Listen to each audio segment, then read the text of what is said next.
Welcome to America's Heroes Group. Welcome back to America's Heroes Group. In this section, we have a roundtable with our partner, Veterans Legislative Voice. July is American Diabetes and National Minority Mental Health Awareness Month. Today is Saturday, July 9, 2022. It is heard our host, Kelley. I'm the co-host, Sean Claiborne. Our executive producer is Glenda Smith, and our digital media producer is Ivan Ortega of Scouts Honor Productions. And once again, do not forget, today we're not live streaming, but you can still see us on our archive shows on YouTube, Facebook, and americashd.org. Just go to americashd.org, and you can download or watch any of our past shows. You can also see a huge archive of shows on YouTube and also on our Facebook page. So we have a familiar voice once again, Miss Stephanie Kalota. She's a U.S. Army Reserve Sergeant First Class and a veteran and founder and creator of the Veterans Legislative Voice. How are you doing today? Hi, I'm doing okay. Fighting a cold here, so if I sound weird, I apologize now. You sound fine to me. How was 4th of July? It was pretty good. Quiet down here in Florida, but very, very hot. Yeah? So you didn't see any fireworks or hear fireworks at all? The fireworks? Oh, yeah, plenty of fireworks in my area. Thankfully, there was no restrictions on that. Okay. And I spent time to make ribs for everybody because they were buy one, get one free in my area. So it was a great time. Sounds like a plan to me. So tell us about Roe versus Wade. So it's overturned now. So the Supreme Court has said that they're not going to recognize or give protection to the right to abortion. So now states can pretty much do what they want to do at the state level. So how does this affect military veterans or the military in general? Well, right now for federal law, there is a law against doing abortion. Basically, they can only do abortions when it is harm to the mother. It's in the result of an act of a rape or incest. This is in Florida, those are the three. Is this where? This is federal. Okay. DOD can only provide abortions for military women for these cases. And so we know that many service members live across the U.S. in various states, and there are many military bases in places like Texas who has a restriction on 6 weeks. Yeah. And which is very frustrating because this is usually 6 weeks is probably the earliest you will find out to be pregnant. Often people still don't show pregnancy on the test until after 6 weeks. So it's very frustrating with those type of things. So we know that pregnancies can make service members, they're non-deployable. They can't deploy. They can't go do missions. They can't go to the field. They can't go to certain trainings. And so there is a lag time. You're going to have a certain amount of your troops that are not going to be available. So now not having these abortions and really restrictions on possible restrictions on any other type could actually hurt the military ready force. So this is the thing I want you to explain to the civilians. So because you have the UCMJ, which is Uniform Code of Military Justice, which is the legal system of the U.S. military, but you have now individual state laws.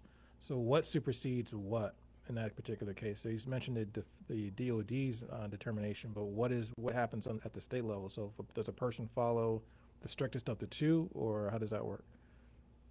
Actually, I haven't heard of a case for that. Usually for those type of situations, it's dependent on the state.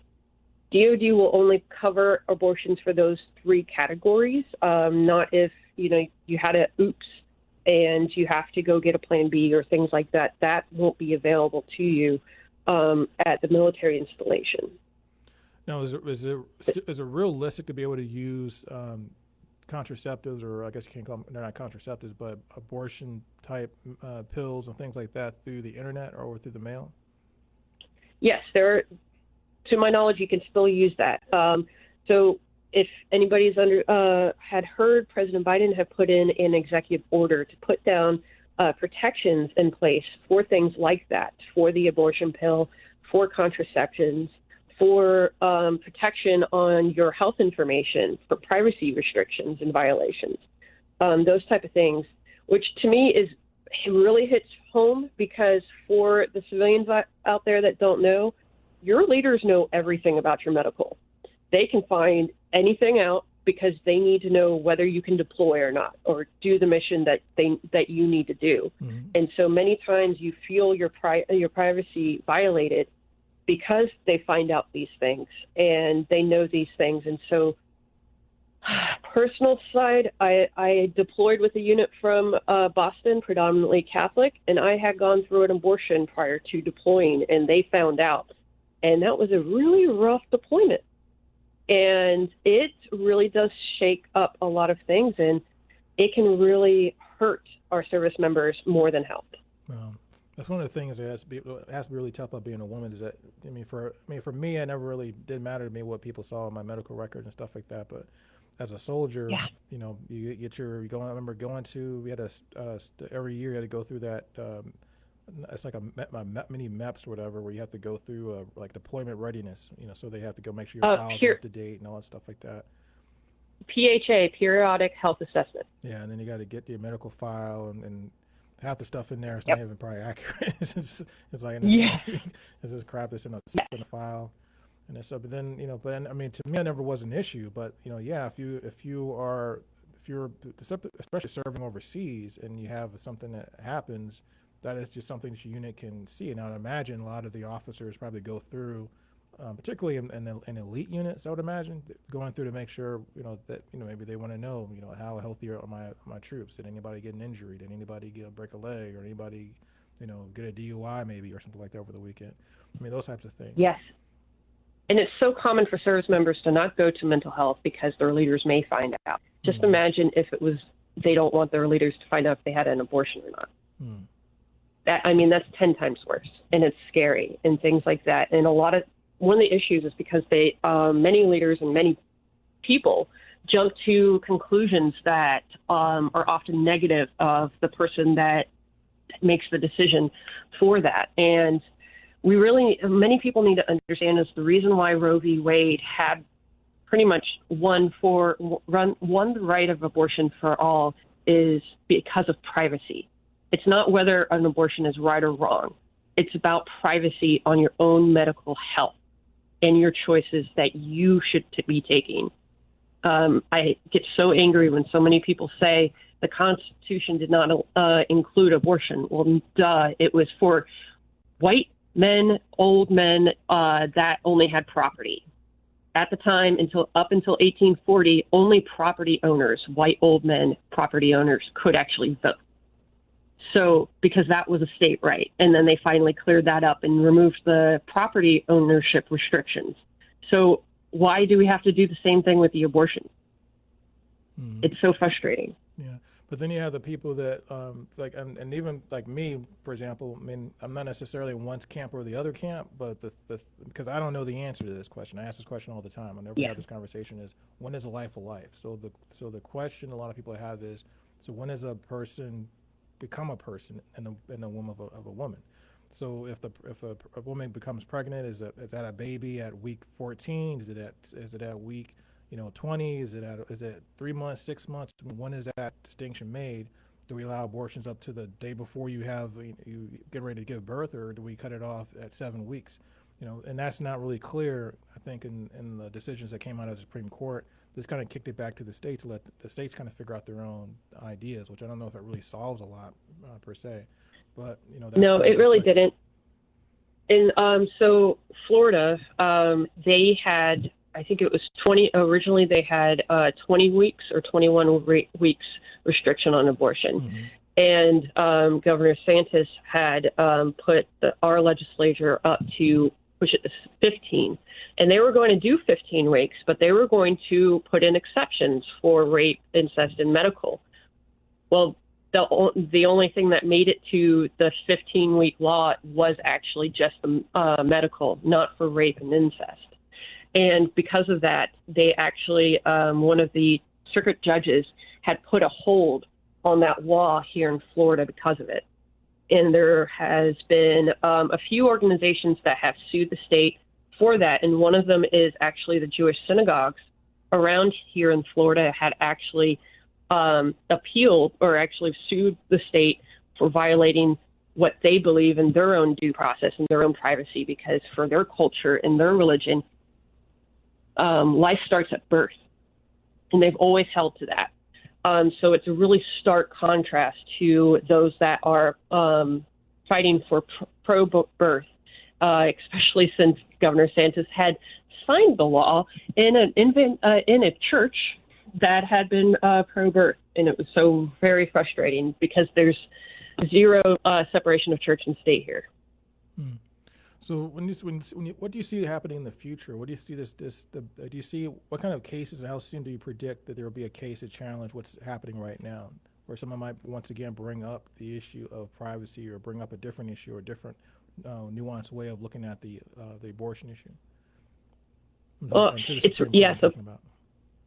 there's a variety of things that could happen, and it could things could happen because they could put in and increase the amount of judges in place. So the Constitution originally had 6 justices for the Supreme Court. They increased it to 9 because they had added 3 more circuit courts. And so that talk has been coming up because now there's more than 9 circuit courts. I can't remember how many off the top of my head. And so that's the reason why some people have been fighting for an increase in Supreme Court judges. The other one is another thing that's been coming up is the impeachment of the Supreme Court justices because they swore in that they would keep Roe v. Wade as a precedent. And so their decisions on the recent Dodd case, it was very different from what they actually sworn in for in Congress. So there's been a big fight for impeaching those judges. Wow, No, it's never been done before. I think actually there was one person that was impeached in the early 1800s, but that was because it was really bad corruption and money laundering stuff. So that was the only case that they have impeached anyone other than the president. Wow. But you can actually impeach other people other than the president. This has got to be one of the toughest things. We have a lot of issues going on in this country, but this has probably got to be one of the toughest and most divisive things that have happened or going on, controversies in our nation. I mean, many generations. I mean, like I said, since slavery, probably. I mean, it's got to be. I mean, this is something that is really. I mean, there's so many different questions, and do you think that there is not enough output or not enough information being fed into the argument from the science and medical community about, because that to me seems where things begin and end, when you can make a definitive decision as to when life begins. Yes, I completely agree with that. There is a lot of information that people on the pro-birth side, the pro-life side, that they don't understand the variety of instances that you're going to need an abortion for your cases. President Biden has spoken about a 10-year-old in Ohio had to go to Indiana to get an abortion because she was pregnant, and she was pregnant at 6 weeks and 3 days. Wow. Yeah, a 10-year-old. So trying to force somebody at that age to have a child is just more traumatic than anything, and it's very frustrating when those type of things happen. Another thing that, is really stressful that could happen for military service members and their families is many of the service members, E4 and below, they have children. They're most likely on food stamps. They have low pay. And so that still hasn't been increased. Most of those people are on food stamps and trying to live on base, or they would be on Section 8 or HUD. So it's really frustrating because those are the people that they don't need another child into that type of financial situation that they find themselves in. So having that other roadblock could actually set up our own service members up for failure, especially if they get out of the military and they have all these children and then they are veterans, and then it's even harder to find jobs when you're a veteran. It's really a scary system that is being set up. It's hard to find jobs when you have kids a lot of times. When you have kids to take care of, child care is expensive. It is very expensive, yes. And the health care for them is also very expensive. Inflation is going crazy. The housing is going nuts. It's been a very scary situation for many people to have families and try to support them. And doing this one thing could actually cause so many other consequences that is so unforeseen. And it frustrates me because a lot of people that are pro-life, they don't understand that birth control pills can fail. Condoms can fail. Any other contraception can fail. A lot of times when they do give out antibiotics, often the doctors don't check what their other prescriptions are, especially for birth control, because they need to be counseled to say, hey, you might use a condom next time because antibiotics can decrease the amount or decrease the effectiveness of the birth control pill. That is how my sister got my niece, and which was a great situation. They were actually set up just right for it, so it's really been a great thing. But for other people that were not in a good situation and poor, having issues in their lives, that is going to be a really scary situation for them. But I think a lot of pro-life people do think that, do kind of understand the negative things do happen, but they have, so if things like that did happen in their situation, they would just have the child even if they were prepared for it or not, because they believe that because they have a different timeline as to when a person becomes a person. So if that timeline is 6 weeks or 7 weeks or 13 weeks, whatever it might be to them, and you're killing a child if you have an abortion. So that's the brick wall that I think the people that are pro-choice ran up into. They didn't realize they held on to the privacy flag, but then they ran up to that brick wall of, when is a child's life a child's life? When does the right Yep. of the child become the right of supersede the right of the parent? There's a lot of common sense stuff to me. I mean, if a person is 10 years old and gets pregnant, I mean, do you want to risk the life of the 10-year-old? Yes. And then what's the mental state, not just the physical, the mental state of that 10-year-old as well, because a lot of people don't realize, yes, that we should protect your privacy to have an abortion, but we also protect your privacy of whether you were pregnant or not. Because just for somebody getting pregnant out of marriage is still a taboo for many areas in this country. And it's also taboo for many different situations. Mm-hmm. So it's that situation, especially if you're a teenager pregnant, that's your own privacy of having to deal with a pregnancy, but everybody's going to find out of what happened. And then so that's the other part to it. Because then you have, like, you talking to parents. I had this conversation with a father not too long ago, Army veteran.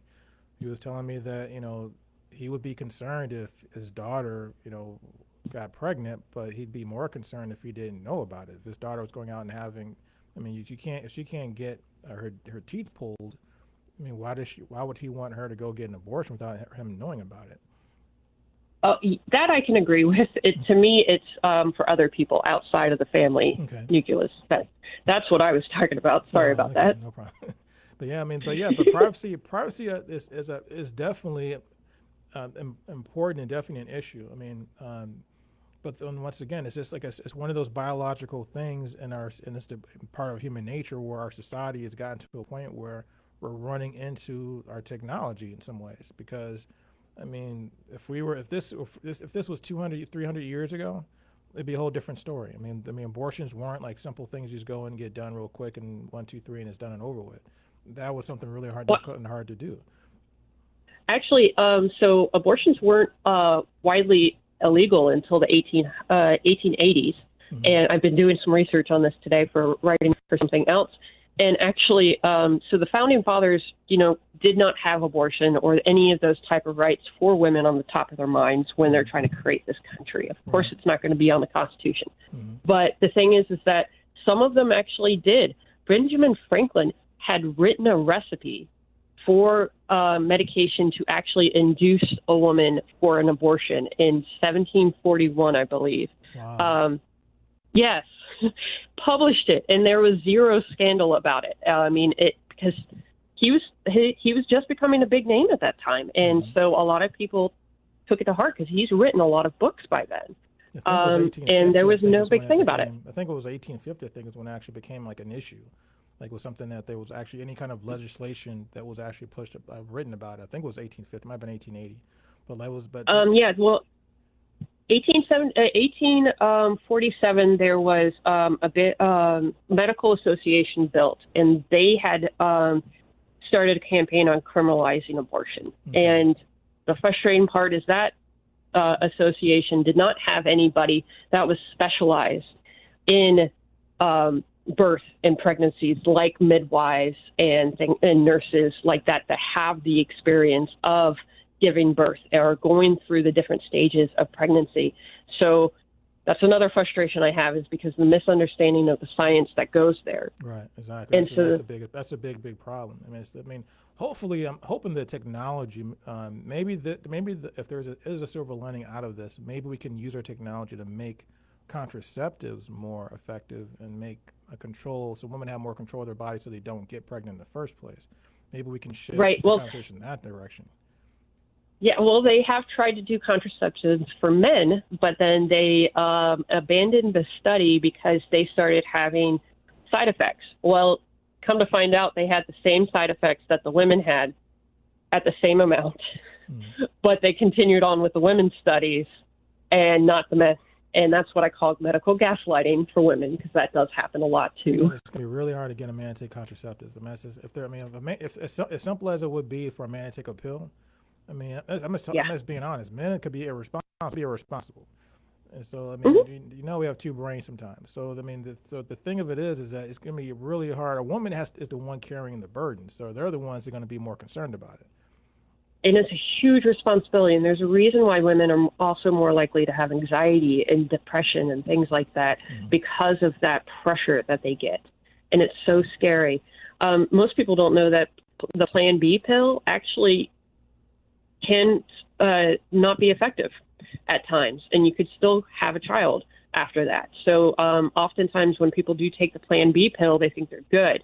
And then, a couple more weeks come along and they could actually hit the abortion restriction ban time limit on that. So that's another added thing that just frustrates everybody, because on the medical side, you just don't know what a Plan B pill can cause for a baby that would still actually survive that. So there's a lot of different complications there that can be really scary for others. Wow. So do you think any of the things that that you talked about as far as what might be the next change, and because this is going to be a ping pong battle, it's going to go from, I already know that eventually it's going to go back to the other side at some point and go back to probably more of a pro-life stance, back to a pro-choice stance. Once again, hopefully technology steps up.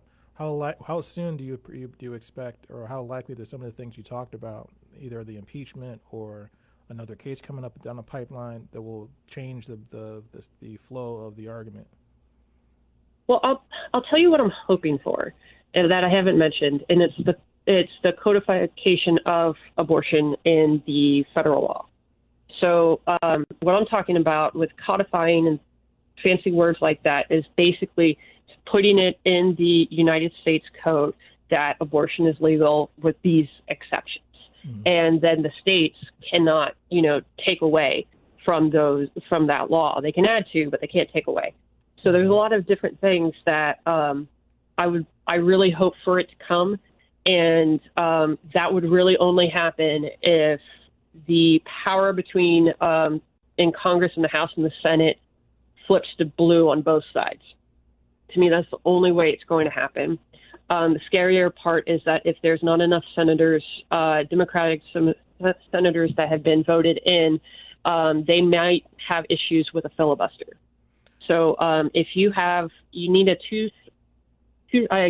you need 60 votes to avoid a filibuster. Anything lower than that, a senator can actually speak on the floor really until the bill dies or somebody gives up. And those type of things can happen. It doesn't happen very often, but that is the scary part about that filibuster. And just real quick, because we got about 3 minutes left, or probably about a couple of minutes left. What do you see coming up in the upcoming elections? Who do you think is going to come out on the top? First in the federal election for the presidency, in the next upcoming election, and also how do you see the House going or Congress going in general? Well, I'm happy for a few things that's already happened in the midterms for the primaries. Madison Claiborne from Kentucky had been voted out of his primary, which I'm very grateful for, because he was never really very supportive of veterans and military. He commonly voted against.